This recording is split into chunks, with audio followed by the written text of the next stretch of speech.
Assalamualaikum warahmatullahi wabarakatuh. Alhamdulillah Rabbil alamin. Wa bihi nasta'in ala umuri dunya waddin. Wassalatu wassalamu ala asrofil anbiya wal mursalin wa ala alihi wa sahbihi ajma'in.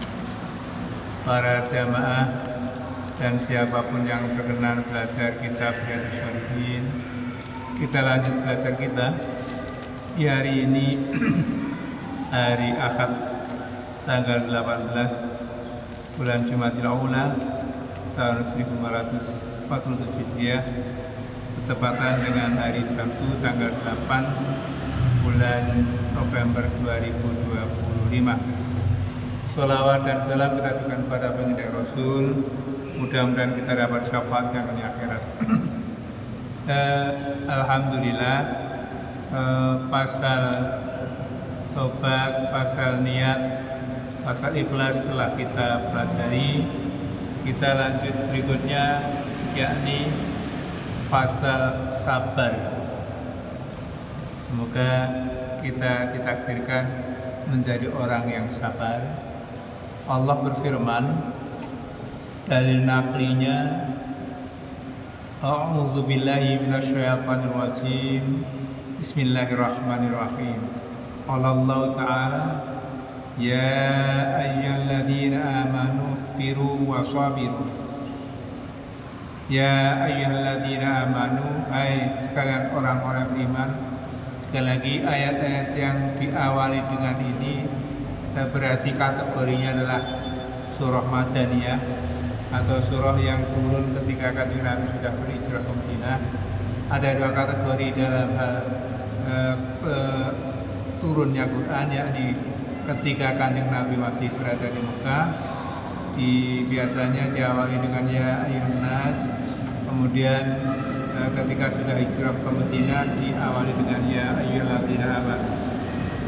Antara lain insyaallah ini, hai orang-orang yang beriman, hai sekalian orang-orang yang beriman, sabarlah melakukan taat dan menjauhi maksiat, dan jangan kalah sabar dalam menghadapi orang-orang yang ingkar. Di zaman Nabi dahulu, orang-orang ingkar itu begitu banyak karena Islam sebagai agama yang dibawa oleh Kanjeng Nabi masih sedang mulai tumbuh. Dimulai dengan bergabungnya istri beliau, sahabat beliau, sampai kemudian 39 orang, makhluknya adalah Sayyidina Umar, dan seterusnya.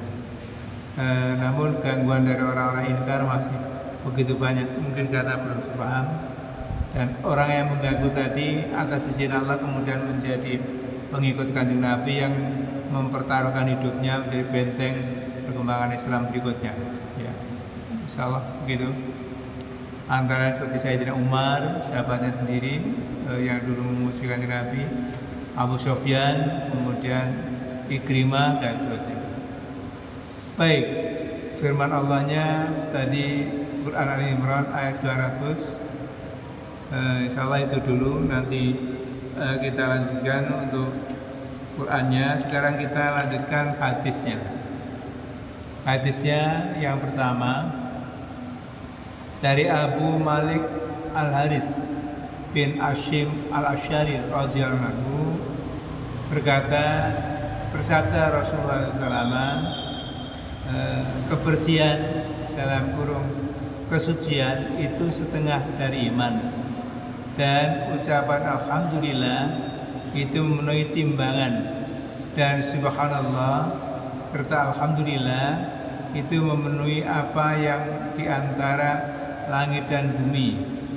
Sholat sebagai pelita dalam kurung cahaya, sedekah sebagai bukti iman, kesabaran itu penerangan, dan Quran sebagai bukti yang membenarkan kamu atau yang menentang kamu. Semua manusia pada waktu pagi menjual dirinya, ada yang membebaskan dan ada yang membinasakan dirinya. Ini hadis riwayat Muslim. Bunyi aslinya a'udzubillahi minasyaitonir rajim. Wa an Abi Malik ibn Aisi radhiyallahu qala Rasulullah sallallahu alaihi wasallam ad-duhuru syatrul iman. Jadi tahir, kebersihan itu adalah bagian dari iman. Yang sering kita dengar adalah al-nazawatu minal iman. Itu bukan hadis, itu kata mutiara. Kalau hadisnya aslinya ini ad-duhuru syatrul iman, bahwa kebersihan itu setengah dari iman. Alhamdulillah hamlatul mizan, dan ucapan alhamdulillah itu memenuhi timbangan, dan subhanallah serta alhamdulillah itu memenuhi apa yang ada di antara langit dan bumi.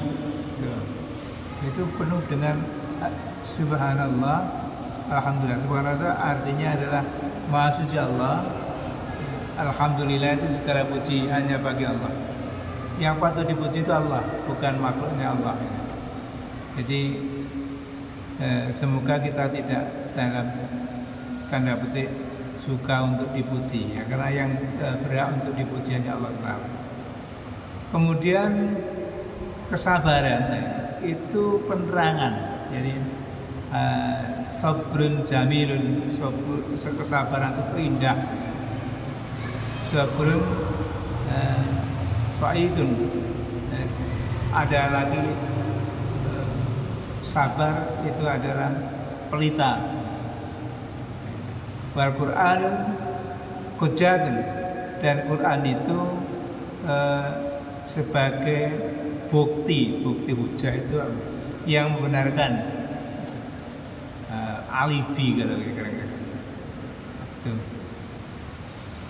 Ini ya semua sampai di sampai akhir membebaskan, dan ada manusia itu dalam hidupnya ada yang membebaskan diri dari nafsu dan kemudian menjadi hamba Allah yang terbaik, tapi ada juga yang kemudian terjerumus membinasakan diri.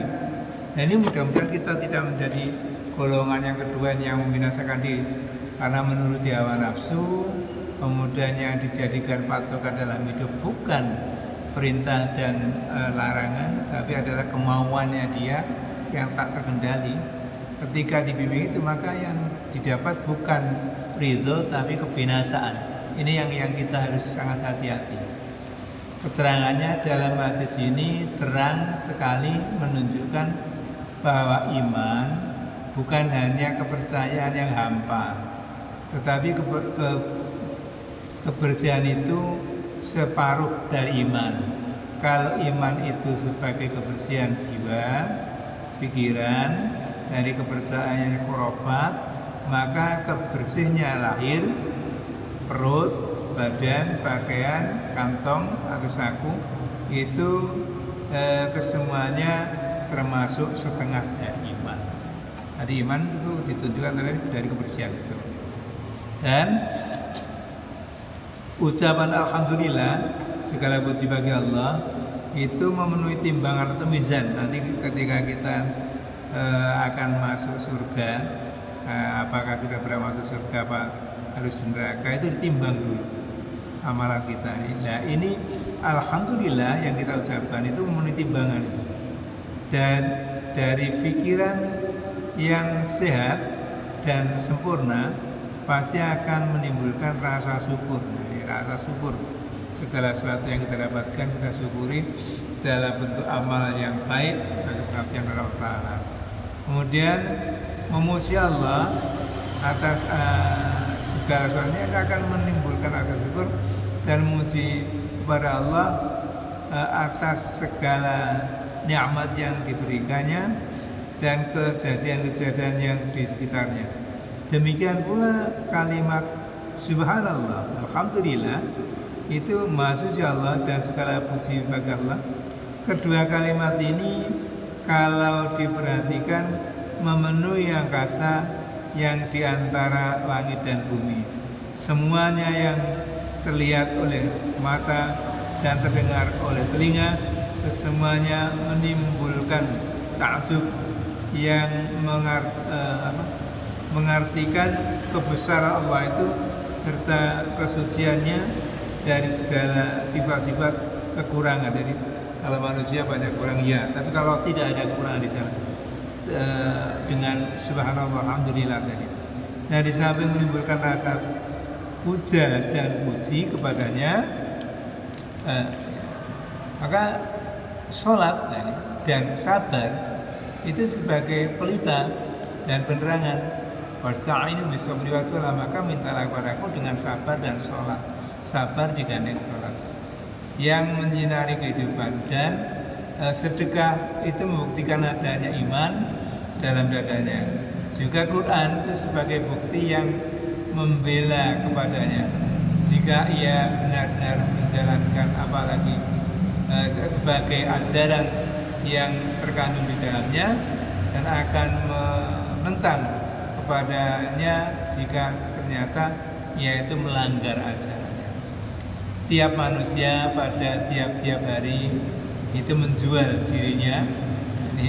Kita ini melangkah ini menjual diri, artinya apa kita ini nanti menjadi bagian ke arah menjalankan Allah atau menjadi mengingkari dari perintah Allah. Ini dua cabang ini yang nanti akan dipertaruhkan setiap manusia.